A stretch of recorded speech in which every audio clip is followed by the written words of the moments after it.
বুধবার মধ্যরাতে দাউ দাউ করে জ্বলে উঠে বাংলাদেশ সচিবালয়ের ৭ নম্বর ভবন।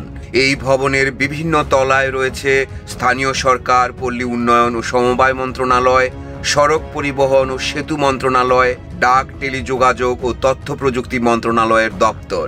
এছাড়া অর্থ মন্ত্রণালয়, পানি সম্পদ মন্ত্রণালয়, যুব ও ক্রীড়া মন্ত্রণালয়, শ্রম ও কর্মসংস্থান মন্ত্রণালয়ের বেশ কিছু দপ্তরও আছে এখানে।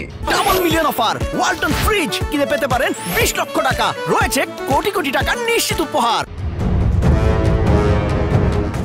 এখন পর্যন্ত যতটুকু জানা গেছে, আগুনে সবচেয়ে বেশি ক্ষতিগ্রস্ত হয়েছে ৭ নম্বর ভবনের ৮ম ও ৯ম তলা।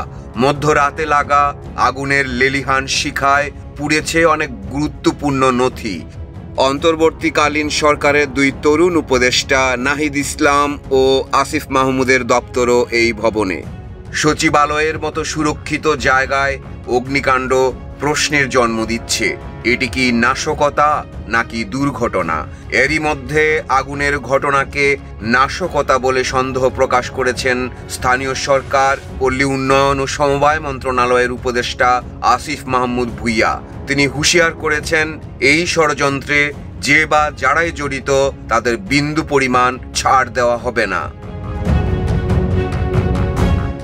আওয়ামী লীগ সরকারের আমলে অর্থ, সড়ক পরিবহন ও সেতু ও তথ্য প্রযুক্তি মন্ত্রণালয়ের ব্যাপক দুর্নীতির অভিযোগ রয়েছে।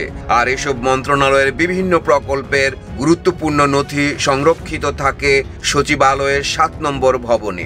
দুর্নীতির তথ্য প্রমাণ নষ্ট করতে পরিকল্পিতভাবে আগুন লাগানো হয়েছে কিনা এমন প্রশ্ন উঠতে শুরু করেছে। অবশ্য তদন্তের আগে সরকারের দায়িত্বশীলরা নিশ্চিত করে কিছু বলতে চাইছেন না।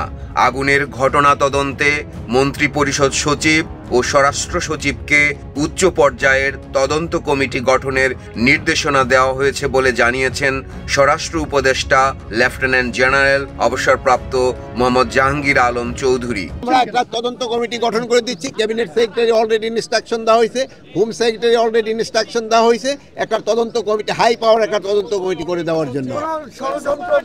এটা ইনভেস্টিগেশনের আগে আমি তো বলতে পারবো না, ইনভেস্টিগেশনের পরে, তদন্তের পরে বলা যাবে। এদিকে অগ্নিকাণ্ডের পর সচিবালয়ের নিরাপত্তায় 2 প্লাটুন বিজিবি মোতায়েন করা হয়। এছাড়া বাইরে অবস্থান করছেন সেনাবাহিনী এবং পুলিশ সদস্যরা।